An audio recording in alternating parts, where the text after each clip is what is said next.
नमस्कार दोस्तों, crime story में आप सभी का स्वागत है।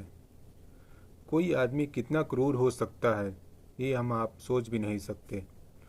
आज की कहानी कुछ इतनी अजीब है कि कमज़ोर दिल वाले ना ही सुने तो अच्छा होगा। इस कहानी के बारे में जो कोई भी सुनता है वो हैरान हो जाता है कि कोई आदमी इतना भी क्रूर कैसे हो सकता है।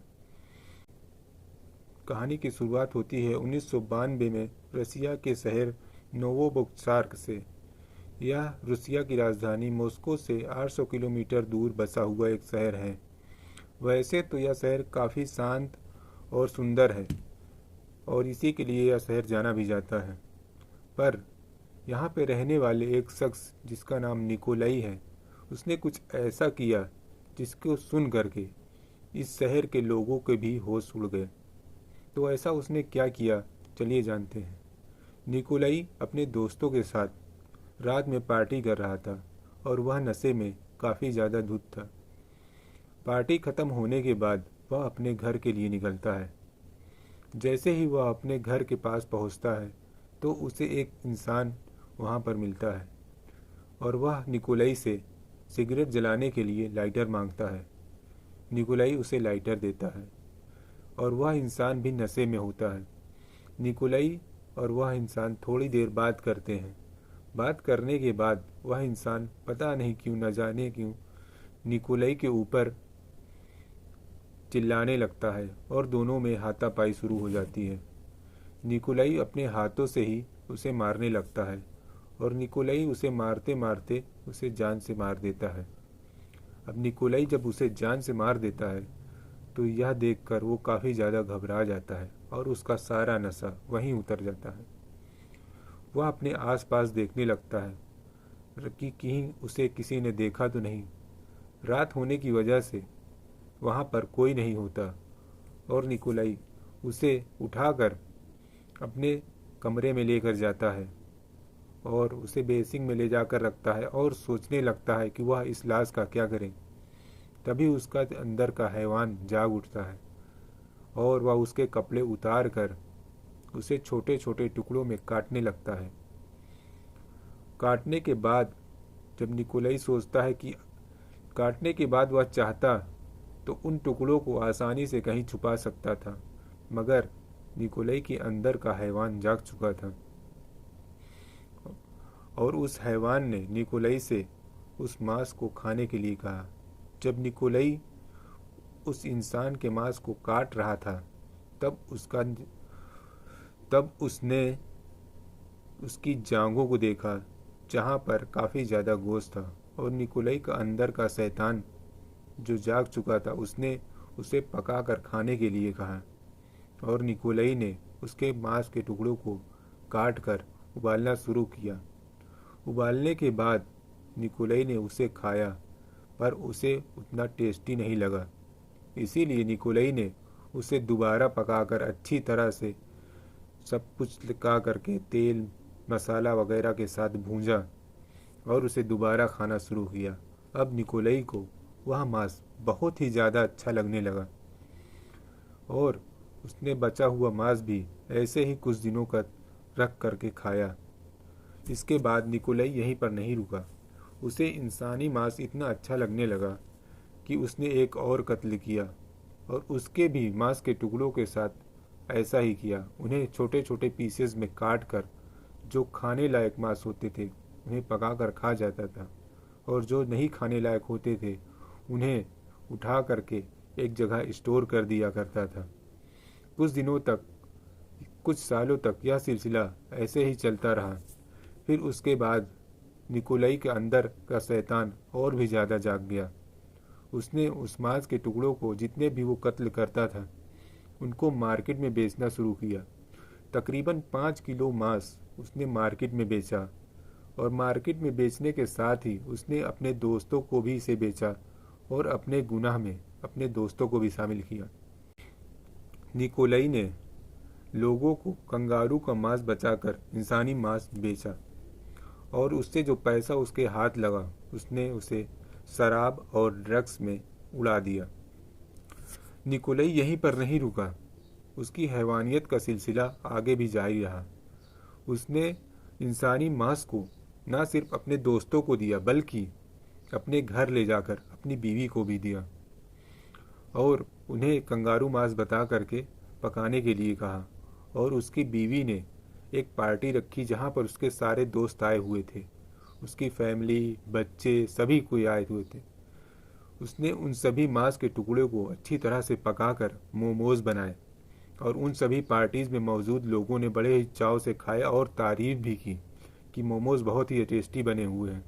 सोचिए उन्हें लोग बच्चों को माँ बाप पर क्या बीता होगा जब उन्हें पता चला होगा कि जो मोमोज उन्होंने खाए हैं वो मोमोज किसी कंगारू के मांस के नहीं बल्कि इंसान के मांस के बने हुए थे।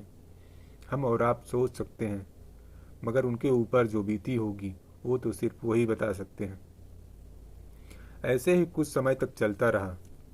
उसके बाद निकोलाई ने एक बूढ़ी औरत को मांस बेचा और वह औरत काफ़ी ज़्यादा बार कंगारू का मांस खा चुकी थी। उस औरत ने जब अपने घर ले जाकर के उस मांस को देखा, उसे काटा, तो उसे महसूस हुआ कि यह तो कंगारू का मांस नहीं है, निकोलाई ने उसके साथ धोखा किया है। मगर उसके दिमाग में ये ख्याल आया कि मैं निकोलाई के पास ना जाकर इसकी टेस्टिंग करवाऊं तो पता चले कि यह किसका मांस है, और उसने यह टेस्ट के लिए भेज दिया। वह बूढ़ी औरत हैरान रह गई जब उसकी टेस्ट की रिपोर्ट सामने आए। टेस्ट करने वालों ने उस बूढ़ी औरत को यह बताया कि इसमें इंसान के खून के पूरे पूरे पुख्ता सबूत मिले हैं। यह देखकर वह औरत काफ़ी ज़्यादा हैरान हो गई और उसने बिना देर करते हुए पुलिस को फ़ोन लगाया। जब पुलिस निकोलाई को पकड़ने के लिए उसके पास गई तो पुलिस भी देखकर हैरान हो गई, क्योंकि उन्हें काफ़ी ज़्यादा मांस के टुकड़े मिले। कुछ बेसिंग में पड़े हुए थे जो काटे गए थे, और कुछ जो खाने के लायक नहीं थे उसने उन्हें फ्रीज़र में जमा रखा था, और कुछ मांस जो अभी खाने के लिए मौजूद थे उन्हें फ्रीज़र में जमा रखा था ताकि वो उन्हें आगे खा सके। और कुछ मांस को वो जब पुलिस वाले गए उसके पास तब वह उन्हें पका रहा था। पुलिस वाले ये सब देख कर नज़ारा हैरान हो गए। जब पुलिस वालों ने उनको पकड़ा और उसे जेल में डाला तो उसके कुछ समय के बाद ही बहुत ही जल्द उसे जज के सामने पेश किया गया।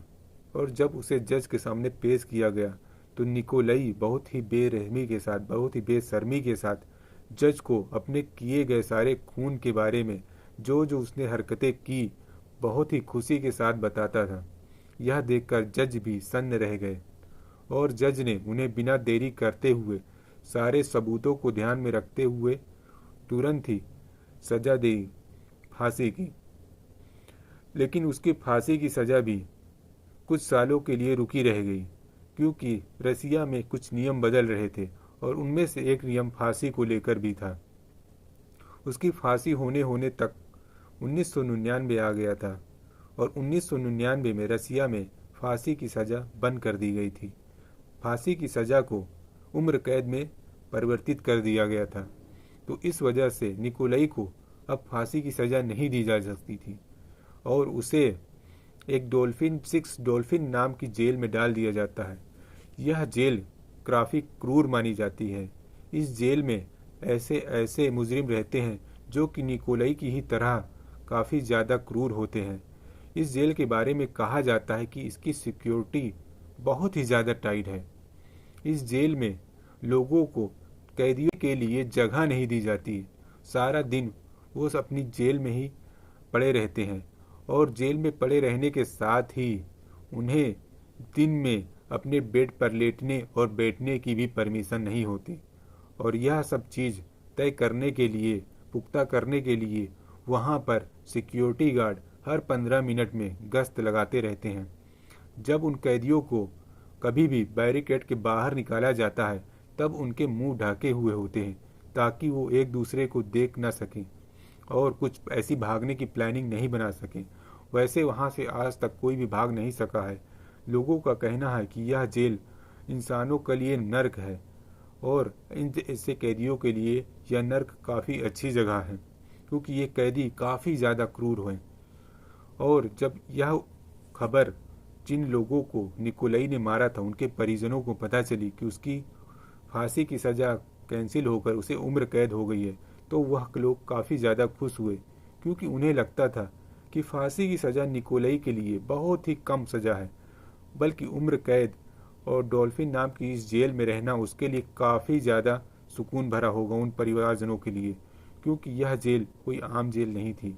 यह सुनकर उन परिजनों को काफ़ी राहत मिली कि जैसे उन्होंने उसकी बेरहमी से मारकर उसको खाया था, उसी बेरहमी के साथ अब सारी ज़िंदगी उसे रहना होगा।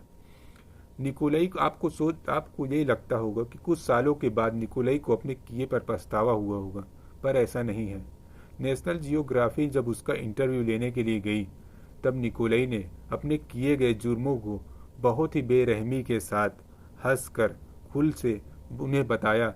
यह देखकर वहाँ पर मौजूद जो सिपाही थे, जो जेलर थे, वह काफ़ी ज़्यादा हैरान हो गए, क्योंकि उन्होंने इस तरह के इंसान पहले कभी नहीं देखा था, जो इतने सालों के बाद भी, इतनी ऐसी जेल में रहने के बाद जहाँ पर लोगों का रहना मुश्किल होता है, ऐसी जेल में रहने के बाद भी उसे अपने किए पर बिल्कुल भी पछतावा नहीं था, और वो सारी बातों को इतना खुलकर, इतना हंस कर बता रहा था।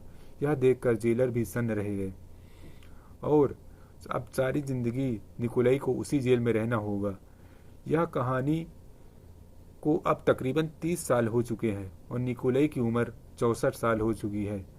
अब ये कहानी यहीं समाप्त होती है। बहुत जल्द आपसे मिलेंगे एक और नई कहानी के साथ। तब तक के लिए धन्यवाद।